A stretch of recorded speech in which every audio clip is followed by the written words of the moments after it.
Okay everybody, how's it going? So today I've got another ski review, and what I'm looking at is the Icelantic Pioneer 86, and I'm looking at a 174 centimeter.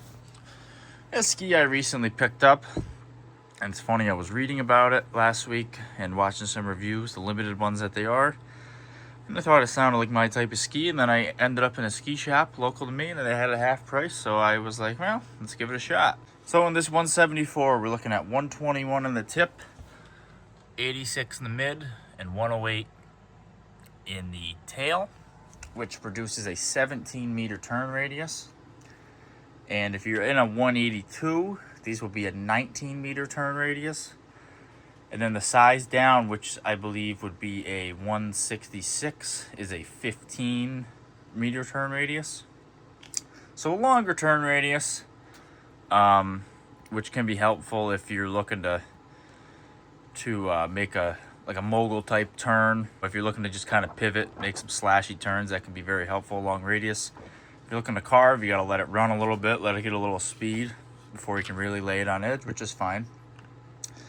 This is a very light ski, 3,368 grams in the 174. So I mean, that's less than 1,700 grams per ski. So I mean, you're down in touring ski territory there. But actually a surprisingly great ski for how light it is. There's no metal in this construction, which I'll get into in a minute. But as you can see, that is they're a very thick ski all throughout. Obviously, they get skinnier as they come up.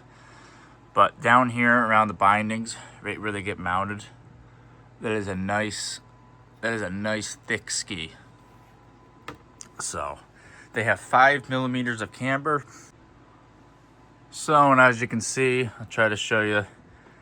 Here is the camber profile. It's not a perfect depiction because the brakes are on them, but as you can see, it's it might be a little bigger than it really is. It might be showing you, it might be a little deceptive, but you can see it's a pretty nice camber profile. These things have 5 millimeters. These come with a 3-year warranty, which they call it a 3-year bomb-proof warranty, which hopefully I don't ever have to bother using. They have a full poplar wood core, and they have fiberglass in the construction, which I guess is the substitute to metal in these skis. So obviously that keeps them light, and I think it does a great job. Obviously they're not as damp as a heavier ski with metal, but it depends what you're looking to do. And for a ski with no metal, these are surprisingly good. They also have a rubber dampening in them, a rubber layer, like a rubber strip in them to help with dampening, which obviously also is lighter than metal. Bottoms are pretty cool, I think. It says Icelantic on them. And I've used them for 2 days, so there's no there's no damage on them yet, which hopefully it stays that way for a while. And I've got a Marker Griffin 13 mounted on the ski, which is my go-to binding for all mountain skiing, which I like. And the mounting point, the recommended mounting point, is 8 millimeters back from center. So now we'll get into my thoughts about the ski and what I felt when I was riding it. So we'll start off with groomers. Now, judging off the construction I just described and the weight and everything, you might think this is not a very good ski on groomers, but that is definitely the opposite. The ski is very snappy. It's very smooth.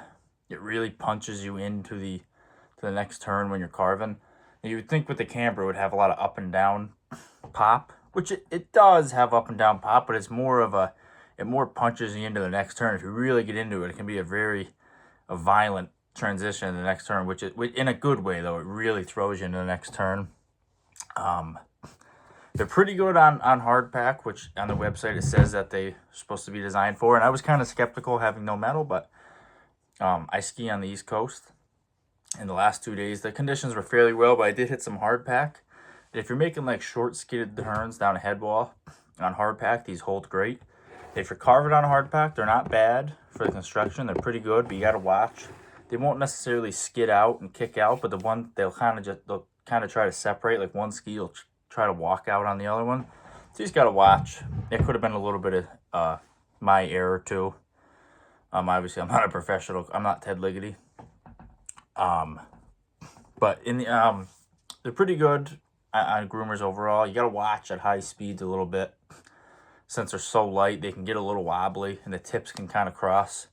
Again, that could have been a little bit of my error, but I'm just, that doesn't happen on heavier skis always. And also when you're going, if you're just going to ski straight on a groomer, you have to watch, because that's when they really can start to wobble because of how light they are. But if you have them turning and have it on edge, it's a lot easier to control what they're trying to do.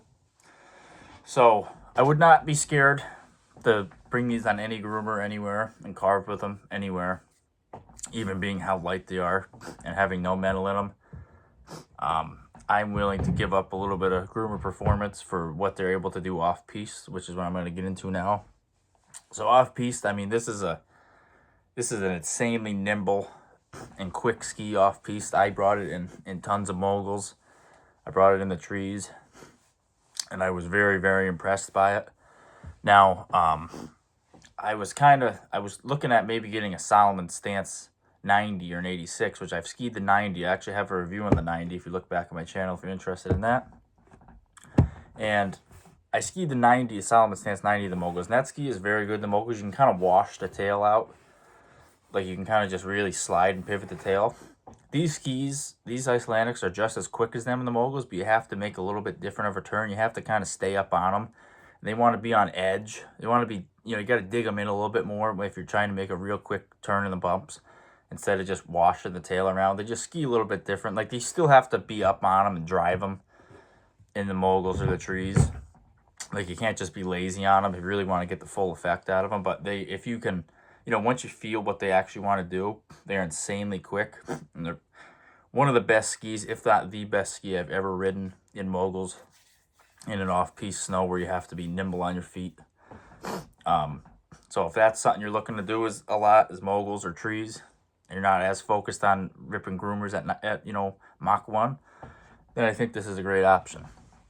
I did have it a little bit. I'm not a park skier, but I do like to hit jumps, and I do like to hit natural features.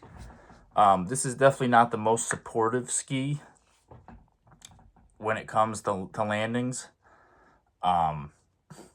It's because they're so light. I landed backseat a couple times in the last couple days, and the skis will kind of try to ride up, like the tips will kind of ride up in the air. So if you land in the backseat, you can very easily end up on your back with these things if you're not careful. Just because they're very light, and of course they're narrow. They're only 86 in the mid, and the tips and tails are very narrow. So it's not the most supportive ski. So if you're a park skier, which obviously if you're a park skier, this probably is not going to be your on your radar to really buy. But just saying, if you're an all mountain person and you like to get air, you can do it on these. You just have to be careful because they're not the most supportive ski, obviously because of the narrowness and the weight being so light. They do ride switch very well. They're super easy to carve a switch on. Like, I'm not the best switch rider. I do like to do it, but these skis made me a whole lot better at riding switch. They are exceptional when it comes to carving switch. Of course, if you're going to be landing switch, I didn't really do it. I don't really land switch much, at least not off anything very big, but you're going to have to watch. Just like I said with landing forward, they're not the most supportive thing in the world. So, and a very good ski all in all. Now let's see, who do I think this ski is for?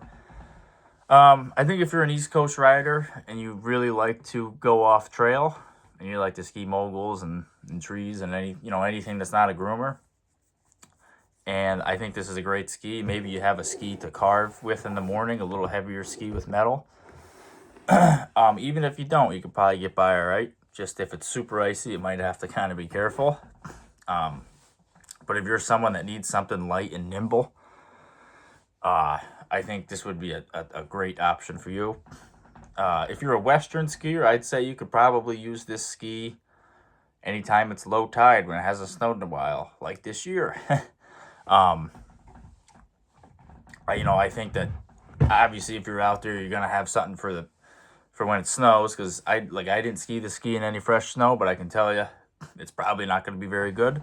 So if you're a Western skier, I think that this could be your ski for groomers and whatever else whenever it hasn't snowed much. Or maybe you still do have a ski specifically for groomers, something heavier for the mornings or whatnot.